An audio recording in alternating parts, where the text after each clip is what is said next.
Hello welcome back to the new reaction video. और अभी जिस वीडियो पर हम लोग रिएक्ट करने वाले हैं उस वीडियो का टाइटल है इंडिया वर्सेस भारत डिबेट। क्या भारत अच्छा और इंडिया एक ही नहीं है? वो है, हम लोग इस पे पहले एक वीडियो कर चुके हैं। Is India change it name to Bharat.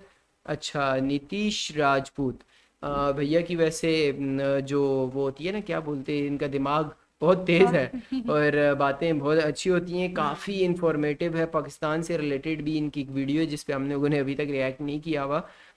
वो वीडियो मैंने उसके काफ़ी सारे क्लिप्स हमारे पास टिकटॉक पे भी आए हुए थे। बट इस टाइम पे जो इंडिया के अंदर सबसे बड़ी डिबेट चल रही है ना, वो वो यही भारत है, और इंडिया। मतलब नाम चेंज होना चाहिए नहीं होना चाहिए। तो इससे पहले हम अपना मौक़िफ़ तो रख चुके हैं, मतलब अपनी मैं बात अपना रख सकूं कि कि रख इंडिया, सकूं कि इंडिया को हिंदुस्तान होना भारत चाहिए। हिंदुस्तान होना, हिंदुस्तान ये कहती है हिंदुस्तान होना क्योंकि चाहिए, ना पाकिस्तान इंडिया ना है या इधर। भारत। तो मैं कहता हूँ भारत होना चाहिए, इंडिया नहीं होना चाहिए। आप इनका देखते हैं ये क्या कहते हैं। लेकिन जब बंटवारा हो रहा था तो उस टाइम पे जिन्ना से एक ऐसी गलती हुई और यही बहुत बड़ा रीजन था जिसकी वजह से जिन्ना और नेहरू जी दोनों इंडिया ब्रांड के लिए लड़ रहे थे। लेकिन इसमें एक इंटरेस्टिंग बात यह है कि इस पिटीशन को बीजेपी गवर्नमेंट ने उस टाइम पे अपोज किया था और सुप्रीम कोर्ट को कहा था कि अगर हमारी वजह से नेम चेंज कर रहे हो तो भैया बिल्कुल मत करो, हम तो एक मीटिंग करेंगे, इंडिया की जगह भारत कर देंगे। देखिए, देश का जो नाम बदलना है वो ऐसा नहीं है कि बस लेटर हेड पे नाम लिखा और बदल दिया। जिन्ना काफी गुस्सा हो गए थे जब उनको इस चीज के बारे में पता चला। डॉक्टर भीमराव अम्बेडकर जी ने सबको वहीं पे रोक दिया। इनफैक्ट हमारे कॉन्स्टिट्यूशन का जो हिंदी वर्जन है उसमें लिखा है भारत अर्थात इंडिया। देखिए, आज भी हम में से कुछ लोग समझते हैं कि इंडिया जो नाम है ये ब्रिटिशर्स ने दिया है, जो कि गलत है। लेकिन उससे भी ज्यादा जरूरी ये है कि इंडिया और भारत दोनों नामों में से एक्चुअल नाम कौन सा यूज होना चाहिए, लीगल स्टेटस क्या है इन दोनों का। जब ये दोनों नाम रखे जा रहे थे तो उस पर्टिकुलर टाइम पे पार्लियामेंट के अंदर क्या क्या डिस्कशन हुए और क्यों सिर्फ यही दोनों नाम रखे गए। जिन्ना को क्यों बुरा लग रहा था जब हमने इंडिया नाम यूज किया, ऐसा क्या फायदा हो रहा था उस टाइम पे इंडिया नाम रखने से, जो जिन्ना और नेहरू जी दोनों इसके पीछे पड़े हुए थे। और ये जो इंडिया वर्सेस भारत का करंट इश्यू चल रहा है वो है क्या, ये सब आज आपको बहुत ही अच्छे से समझ में आ जाएगा कि हम जिस देश में। अच्छा, ये पुरानी शुरू से जब कायदे आजम और जिस टाइम पे नेहरू जी ये थे तब उस से टाइम ही की ये रहते हो रहा हैं, है। उसका नाम रखने के पीछे असली वजह क्या है और ये नाम आए कहां से। भारत इंडिया वर्सेस भारत विवाद पर बोले हैं S Jaishankar. India, that is Bharat, it is there in the constitution. कल मान लीजिए इस इंडिया अलायंस ने अपना नाम बदल के भारत रख लिया तो फिर भारत भी बदल देंगे। देखिए, सिंधु नदी, इंडिया और भारत के नाम को लेके मल्टीपल स्टोरीज है, लेकिन एक स्टोरी जो है उसको सबसे ऑथेंटिक माना जा सकता है क्योंकि उसका आज की डेट में भी रिटर्न प्रूफ है ऋग्वेद के मंडल 7 और मंडल 10 में। अभी बताऊंगा मैं आपको आगे। तो थोड़ा सा वैदिक एज में जाना पड़ेगा हमें। देखिए, ये है सिंधु नदी जो तिब्बत से निकल के पाकिस्तान वाले एरिया से होते हुए अरब सी में गिरती है। फिर ये यहाँ से झेलम नदी निकलती है, फिर यहाँ से चेनाब नदी निकलती है और ये दोनों आपस में मिल जाती हैं। और फिर ये निकलती है यहाँ से रावी नदी और ये जो आप देख रहे हैं यहाँ से निकलती है ब्यास नदी और सतलुज जो है वो यहाँ से निकलती है। ये पांचों मिलके सिंधु नदी में मिल जाती हैं और ये साइड से यहाँ से आती है सरस्वती नदी। तो ये टोटल मिलके 7 नदियां हैं। अब ये यहाँ पे हरियाणा और पंजाब के पास में एक एरिया था और इस एरिया को सप्त सिंधु कहा जाता था। ये जो सप्त सिंधु का रीजन है इसको लेके अलग अलग थ्योरी है। तो एक्चुअल एरिया कौन सा है इसको लेके हर जगह पे आपको कन्फ्लिक्ट मिलेगा, इसलिए रफली आपको मैं दिखा रहा हूं। अब क्योंकि यहाँ पे 7 नदियां हैं और सिंधु को मेन नदी माना गया तो इस एरिया को सप्त सिंधु कहा जाने लगा। और सप्त सिंधु जो एरिया था, यहाँ पे एक ट्राइब रहती थी, यानी कि जनजाति रहती थी, उसका होमलैंड था ये और उस ट्राइब का नाम था भारता। और इस भारता ट्राइब के जो राजा थे वो थे राजा सुदास। तो ट्राइब जो थी उसका नाम था भारता और जियोग्राफिकल एरिया जहां पे ट्राइब रहती थी उसको बोला जाने लगा सप्त सिंधु। ये चीज याद रखिएगा, यहां से ही इंडिया और भारत दोनों के नाम निकलते हैं। अभी आगे बताऊंगा आपको। अब इसके बाद होता क्या है कि अराउंड 14th सेंचुरी का टाइम था और इस भारता ट्राइब के ऊपर वेस्ट की तरफ से पुरु ट्राइब थी एक, उसने 9 और ट्राइब के साथ मिलकर, यानी कि टोटल 10 ट्राइब एक साथ मिलकर इन्होंने भारता ट्राइब पे हमला कर दिया। ये बहुत ही फेमस लड़ाई है, इसको बैटल ऑफ 10 किंग्स के नाम से जाना जाता है। ऋग्वेद के 7th मंडल में जैसा लिखा है वैसा ही स्टेप बाय स्टेप आपको मैं बता रहा हूं। तो ये जो लड़ाई हुई ये रावी नदी के पास में हुई, लेकिन हुआ क्या इसमें कि इस लड़ाई में सप्त सिंधु किंगडम के जो भारतास थे उन्होंने इन 10 ट्राइब्स को एक साथ हरा दिया और इनको हराने के कुछ दिन बाद ईस्ट के एरिया में अजस, सिग्रुस और यक्षुस को भी हरा दिया। तो इस तरीके से काफी एरिया आ गया था भारता ट्राइब्स के पास और इन्होंने इंडिया का पहला एम्पायर बनाया जिसमें जियोग्राफिकली ये एम्पायर सप्त सिंधु नाम से फेमस हुआ और जो इनकी ट्राइब यानी कि इस एम्पायर के लोग थे वो भारता नाम से फेमस हुए। तो उस टाइम पे एक रिचुअल फॉलो किया जाता था। मतलब अगर देखा जाए तो ये जो लोग थे मतलब काफी पावरफुल थे और ये पुराना, बहुत ही पुराना एक नाम है। है? उस रिचुअल में यह था कि जो राजा जीत जाता था वो एक यज्ञ करवाता था, अश्वमेधा यज्ञ, जिसमें एक यज्ञ करवा के एक व्हाइट घोड़ा छोड़ दिया जाता था। उस घोड़े के साथ काफी सिपाही भी रहते थे। जिस जिस एरिया में वो घोड़ा जाता था वो एरिया उसका हो जाता था, और अगर कोई राजा इसके अगेंस्ट में खड़ा होता था तो उसको इन सिपाहियों से लड़ना होता था। इस यज्ञ का जो स्टेप बाय स्टेप प्रोसेस है वो यजुर्वेद में है, तो शॉर्ट में मैं आपको बता दे रहा हूं। तो भारता ट्राइब के जो राजा थे उन्होंने ये यज्ञ करवाया, और ऐसा करके सप्त सिंधु किंगडम बहुत ही तेजी से फैलने लगा। उस टाइम पे होता क्या था कि जो भी राजा जीतता था वो हारी हुई जो ट्राइब रहती थी उनके ऊपर अपना ट्रेडिशन, अपनी सोच, अपने देवी देवताओं को थोप देता था। लेकिन भारता ट्राइब के जो राजा थे, राजा सुदास, उन्होंने ऐसा नहीं किया, बल्कि जितनी भी ट्राइब को हराया सबको एक साथ लेके अपना ट्रेडिशन, अपनी सोच, अपने देवी देवताओं को थोपने की बजाय सारी ट्राइब, जिसमें हारी हुई ट्राइब भी थी, उन सब के जो पढ़े लिखे लोग थे, जो नॉलेजेबल लोग थे, उनकी नॉलेज, पूजा करने का तरीका, इन सारी चीजों को जोड़ के इकट्ठा किया और वेदास बनाए। अब क्योंकि अपना ट्रेडिशन किसी को नहीं छोड़ना था और अपने देवी देवताओं की जो पूजा वगैरह थी वो कर सकते थे, तो ये जो एम्पायर था, इस एम्पायर के साथ बहुत सारी ट्राइब्स आके जुड़ी और एम्पायर बहुत तेजी से फैला, और इस पूरे एम्पायर के जो लोग थे वो भारतीय कहलाने लगे, और जो लैंड था वो सप्त सिंधु कहलाने लगा। ये जो पार्ट मैं बता रहा हूं जो अभी आगे आने वाला है, ये मैंने लैंड ऑफ 7 रिवर करके एक बुक है उससे लिया है। अभी जो ट्राइब थी, ये जो एम्पायर था, इसके लोग तो अपने आप को भारतीय मानते थे, लेकिन जियोग्राफिकल लोकेशन जो थी उसको सप्त सिंधु कहा जाता था। तो जो बाहर के लोग थे वो सिंधु नदी के इस साइड जो लोग रहते थे उनको सप्त सिंधु नाम से जानते थे। अब इसके बाद होता क्या है कि जो पर्शियंस थे उनके साथ दिक्कत ये थी कि वो एस को एच की तरह बोलते थे, इसलिए पूरे मिडिल ईस्ट में सप्त सिंधु जो था वो हप्त हिंदू बोला जाने लगा। और इस पूरी कहानी का जो कॉन्फर्मेशन है, अगर आप ईरानी रिलीजियस टेक्स्ट बुक्स जो है अविस्ता, उसको देखोगे तो उसमें भी हप्त हिंदू है, और आगे चल के जो हप्त हिंदू है ये शॉर्ट में हिंदू नाम से ज्यादा फेमस होने लगा, और इसी हिंदू से कई लोगों ने हिंदुस्तान भी बोला। अब इसके कुछ टाइम बाद ये जो वर्ड है हिंदू, ग्रीक ने इसको यूज किया। अब ग्रीक के साथ दिक्कत ये थी कि वो एच बोल ही नहीं पाते थे और उनके अल्फाबेट्स में प्रॉपर यू तक नहीं था, इसलिए हिंदू जो नाम था वो आगे चल के बोला जाने लगा इंडूज, और फिर इसी इंडूज की जो आगे चल के लैटिन फॉर्म बनी वो इंडिया बनी। तो सप्त सिंधु, पर्शियंस एस नहीं बोल पाते थे तो हप्त हिंदू बना, फिर ग्रीक्स के पास जो एच और यू की दिक्कत आई तो इंडूज बना, और फिर इसकी लैटिन फॉर्म जो थी वो इंडिया बनी। तो इसको अगर आप ध्यान से देखो तो इंडिया और भारत वर्ड जो है वो दोनों एक ही जगह से निकले। तो ये जो पूरा आइडिया ऑफ इंडिया है ये किसी बाहर वाले ने नहीं दिया था, बल्कि मिस प्रोनाउंसिएशन की वजह से हुआ था, और इसको ब्रिटिशर्स ने भी नहीं दिया था। ब्रिटिशर्स ने भारत की जगह इंडिया वर्ड यूज किया था, लेकिन उन्होंने ये नाम दिया नहीं था खुद से। इसमें एक स्टोरी अगर आप और सर्च करोगे तो वो भी मिलेगी, जिसमें यह है कि इसी ट्राइब से आगे चल के राजा भरत आए, और ये क्षत्रिय डायनेस्टी के बहुत ही सक्सेसफुल राजा माने जाते थे। इन्होंने अफगानिस्तान, पाकिस्तान, बांग्लादेश, श्रीलंका, म्यांमार, ईरान के एरिया को एक सिंगल रूल के अंदर कंबाइन करने का काम किया था। तो ये जो इतनी बड़ी जमीन इन्होंने एक्वायर की थी, इसको भारत वर्षा भी कहा जाता था, मतलब कि राजा भरत की जो जमीन थी उसको as a single entity represent किया गया। तो ये जो कहानी है ये भी इसका एक्सटेंडेड वर्जन मानी जाती है।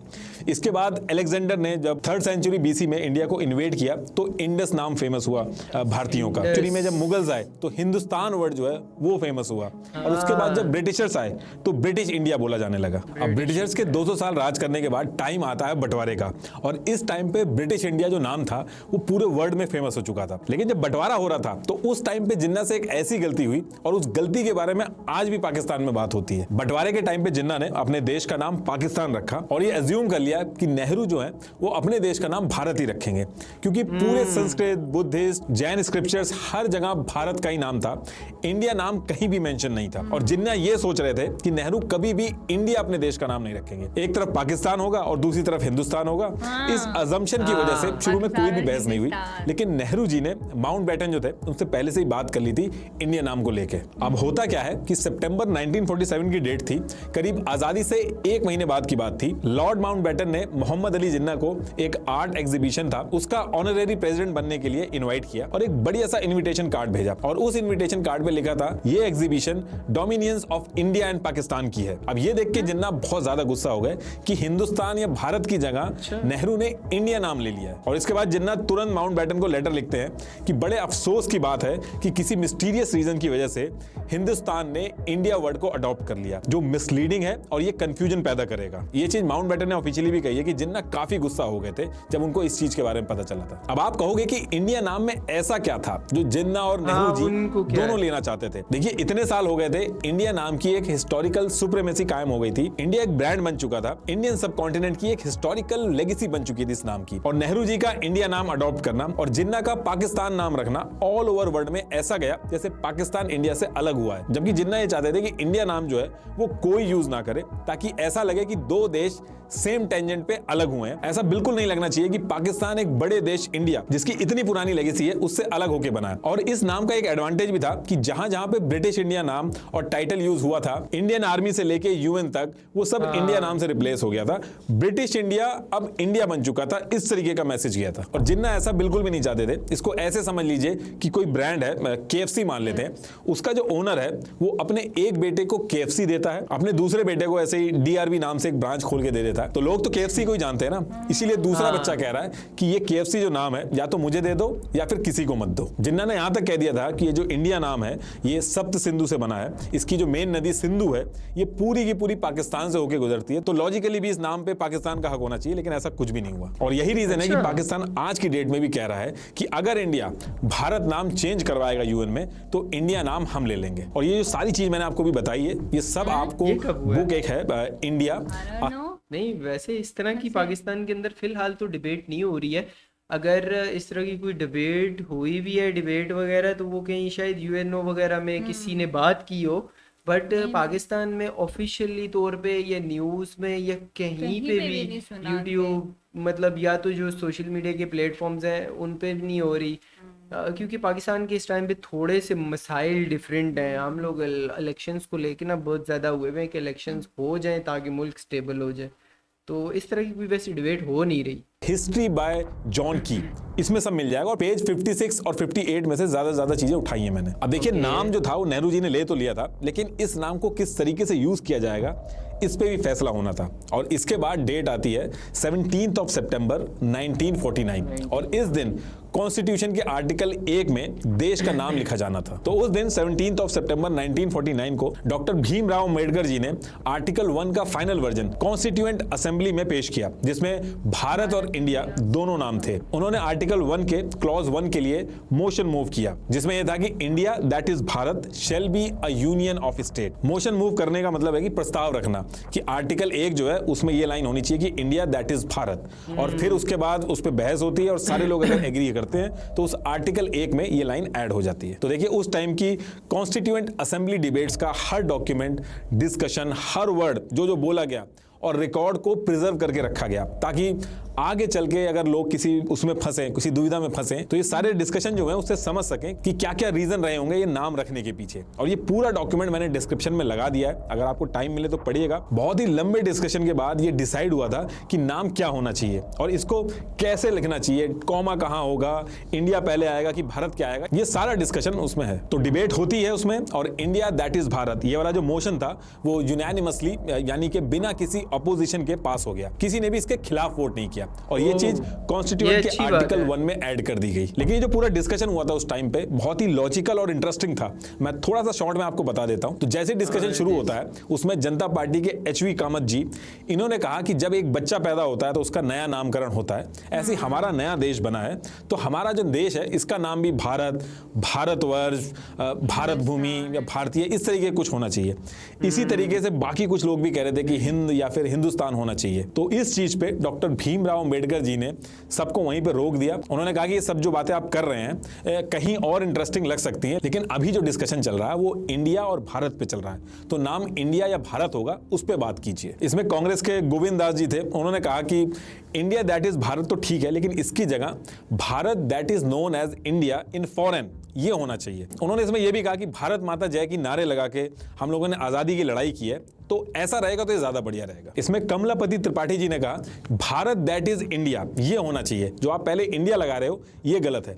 बहस तो बहुत देर तक हुई वोटिंग के टाइम पे, लेकिन सबने इंडिया दैट इज भारत इसके लिए एग्री कर गए, और एक भी आदमी ऐसा नहीं था जिसने इसके अगेंस्ट में वोटिंग की। और उस दिन के बाद से ज्यादातर ये हुआ कि हिंदी में अगर कुछ लिखना होता था तो भारत वर्ड यूज होता था, और जब इंग्लिश में कुछ लिखा जाना था तो उसमें इंडिया वर्ड यूज हुआ। अगर आप पासपोर्ट देखो, कोई लेटर है प्रेसिडेंट का, या फिर इंडियन करेंसी देखोगे, जहां भी हिंदी लिखा हुआ है वहां पे भारत लिखा हुआ है, और जहां पे इंग्लिश है वहां पे इंडिया लिखा हुआ है। इनफैक्ट हमारे कॉन्स्टिट्यूशन का जो हिंदी वर्जन है उसमें लिखा है भारत अर्थात इंडिया, और इंग्लिश वर्जन में इंडिया दैट इज भारत। तो इस चीज को हम लोग एक अनसेड कम्युनिकेशन में फॉलो करते आए हैं। तो कहने का मतलब ये है कि उस दिन से आज तक भारत और इंडिया, ये जो दोनों नाम है, कोई भी यूज किया जा सकता है। अब भारत और इंडिया का जो नाम है, इसको लेके 2016 तक कोई डिस्कशन नहीं हुआ, कोई दिक्कत नहीं हुई। लेकिन मार्च 2016 में एक PIL डली सुप्रीम कोर्ट के अंदर कि इंडिया का नाम बदलकर भारत कर दो। इस PIL को चीफ जस्टिस TS ठाकुर और जस्टिस UU ललित ने सुना, और PIL सुन के जिसने पिटीशन डाली थी उसको एक तरह से फटकार लगाई। जस्टिस ठाकुर ने कहा कि कोई अथॉरिटी, कोई स्टेट हो, कोई कोर्ट हो, किसी के पास ये पावर नहीं है कि वो ये तय करे कि किसको क्या बोलना चाहिए। लोग अपनी मर्जी से ये तय कर सकते हैं कि उनको भारत बोलना है या फिर इंडिया। लेकिन इसमें एक इंटरेस्टिंग बात ये है कि इस पिटीशन को बीजेपी गवर्नमेंट ने उस टाइम पे अपोज किया था और सुप्रीम कोर्ट को कहा था कि ऐसे कोई सर्कमस्टांसेस नहीं बदले हैं कि हमको कॉन्स्टिट्यूशन अमेंड करके देश का नाम बदलने के बारे में सोचना पड़े। इसके बाद 2020 में फिर से पिटीशन डाली गई, लेकिन इस बार क्या हुआ कि सुप्रीम कोर्ट ने सुनने से ही मना कर दिया, तो वो बात भी आई गई होगी। अब इसके 3 साल बाद यानी कि 2023 करंट सिचुएशन में आते हैं। तो जून 2023 के बाद आपको ऑलरेडी पता ही होगा कि 28 पॉलिटिकल पार्टीज पटना, बैंगलोर, मुंबई में 3 मीटिंग करती हैं और एक अलायंस बनाती हैं, Indian national developmental inclusive alliance, that is India. और इसका पर्पस ये था कि 2024 का जो इलेक्शन है उसमें ये लोग मिल के लड़ेंगे। तो ये सारी चीजें चलती रहती हैं, लेकिन 31 अगस्त 2023 को पार्लियामेंट मिनिस्टर जो है वो एक ट्वीट करते हैं, और उस ट्वीट में लिखा था कि इस बार सेशन ऑफ पार्लियामेंट बुलाया जा रहा है, और उसकी जो डेट होगी वो 18 सितंबर 2023 से 22 सितंबर 2023 तक रहेगी। अब देखिए, जब तक कोई बड़ा मुद्दा ना हो, पार्लियामेंट का जो स्पेशल सेशन है ऐसे लाया नहीं जाता है। कुछ ही महीने में रेगुलर पार्लियामेंट्री सेशन जो है वो भी होने वाले थे। तो अचानक से इस ट्वीट के बाद ट्रेंड चलने लगे ट्विटर पे, मीडिया में हल्ला होने लगा, डिस्कशन होने लगे, डिबेट होने लगे। किसी ने कहा कि 1 नेशन 1 इलेक्शन होगा, किसी ने UCC की बात की, और अलग अलग गेस करने लगे लोग। और ज्यादातर लोग ये गेस कर रहे थे कि ये जो 1 नेशन 1 इलेक्शन है, इसी की वजह से स्पेशल सेशन जो है वो रखा गया है। अब 31 अगस्त को ये ट्वीट आता है और 9 से 10 सितंबर तक G20 होना था। तो जब G20 होता है तो जितने भी इंडिया के नेता होते हैं उनको प्रेसिडेंट ऑफ इंडिया जो है वो इनविटेशन भेजते हैं। अब क्योंकि इनविटेशन जो है वो प्रेसिडेंट भेज रहे हैं तो उनका नाम भी उस इनविटेशन कार्ड में होता है। तो हमारे देश के जो प्रेसिडेंट हैं उन्होंने जो इनविटेशन लेटर भेजा था वो आउट हो गया था, और उसके आउट होते ही वायरल हो गया वो इनविटेशन जो था। प्रेसिडेंट ऑफ इंडिया की जगह प्रेसिडेंट ऑफ भारत लिखा था उसमें, और सब में हल्ला हो गया कि कोई 1 नेशन 1 इलेक्शन की बात नहीं हो रही है। ये लोग, ये जो स्पेशल सेशन है इसमें देश का नाम ही चेंज कर देंगे। और मोदी जी जब G20 में बैठे थे तो आप लोगों ने देखा होगा कि उस टेबल के ऊपर इंडिया की जगह भारत लिखा हुआ था। तो इस पे और हल्ला होने लगा। अब इस पे ऑपोजिशन ने ये कहा, क्योंकि हमने अभी हाल ही फिलहाल में इंडिया नाम से एक अलायंस बनाया था, उसकी वजह से ये लोग इंडिया का जो नाम है वही चेंज कर देंगे। और साथ में ये भी कहा कि अगर ऐसा कर रहे हो तो बिल्कुल मत करना, क्योंकि अगर आप भारत नाम चेंज करोगे तो हम जो अपने अलायंस का नाम है वो भारत कर देंगे। तो एक ट्वीट और एक इनविटेशन लेटर जो था उसकी वजह से पूरे देश के अंदर इतनी बड़ी डिबेट स्टार्ट हो गई कि देश का नाम इंडिया होना चाहिए या फिर भारत होना चाहिए। इस पे दोनों तरफ से अलग अलग तरीके से डिबेट शुरू हो गई कि आर्टिकल 1 में इंडिया दैट इज भारत लिखा है तो इसका मतलब दोनों नाम यूज हो सकते हैं। किसी ने कहा नहीं इंडिया यूज होगा, अलग अलग डिबेट शुरू हो गई। तो देखिए, कॉन्स्टिट्यूशन में इंडिया दैट इज भारत है, अगर हिंदी वर्जन देखोगे तो भारत अर्थात इंडिया, ये दोनों नाम इंटरचेंज होके बड़े आराम से यूज हो सकते हैं। जिसका जो मन करे वो यूज कर सकता है। लेकिन दिक्कत तब आती है अगर कोई ये कहे कि सिर्फ इंडिया ही नाम होना चाहिए या फिर ये कहे कि सिर्फ भारत ही नाम होना चाहिए। अगर गवर्नमेंट ने ये सोच लिया कि इंडिया को पूरी तरीके से हटा के भारत करना होगा तो उसके लिए कॉन्स्टिट्यूशन में बदलाव करने होंगे। और अगर गवर्नमेंट चाहे तो बड़े आराम से ये चेंज हो सकता है, मतलब कि इंडिया पूरी तरीके से हटके उसका नाम भारत हो सकता है। लेकिन उसके लिए करना क्या क्या होगा? देखिए, उसके लिए गवर्नमेंट को आर्टिकल 1 में अमेंड करना होगा, एक बिल लाना होगा। लेकिन ये जो बिल होगा ये नॉर्मल बिल की तरह पास नहीं होगा। तो होता क्या है कि पार्लियामेंट के अंदर अगर कॉन्स्टिट्यूशन के अंदर अगर कोई अमेंडमेंट कर रहे हैं तो आर्टिकल 368 के हिसाब से 2 तरीके होते हैं। तो पहला सिंपल मेजोरिटी अमेंडमेंट और दूसरा होता है स्पेशल मेजोरिटी अमेंडमेंट। मान लो अगर कोई नया स्टेट बनाना है या फिर किसी स्टेट की राज्यसभा की सीट है उनको बढ़ाना है, तो ये सब एक सिंपल मेजोरिटी अमेंडमेंट जो है उससे हो जाता है। इसमें बस इतना चाहिए होता है कि 50% पार्लियामेंट का सपोर्ट चाहिए होता है। लेकिन स्पेशल मेजोरिटी अमेंडमेंट के केस में क्या होता है, 2/3 यानी कि 66% पार्लियामेंट के लोग सपोर्ट में होने चाहिए। तो अगर भारत नाम रखना है तो ये दूसरा वाला स्पेशल मेजोरिटी अमेंडमेंट ये चलेगा, मतलब कि 66% पार्लियामेंट सपोर्ट में होना चाहिए। और एक्सपर्ट का ये भी कहना है कि देश का नाम जब भी चेंज होगा तो उस केस में आधे जो स्टेट हैं उनका भी अप्रूवल चाहिए होगा। ये सारी चीजें देख के पाकिस्तान भी इसमें घुसा।